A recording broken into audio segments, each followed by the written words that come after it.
గోపాల బాలుడమ్మ నా చందమామ పదే పదే చూసుకున్న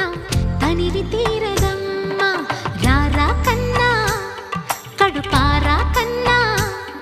నా చిటికెలు వింటూ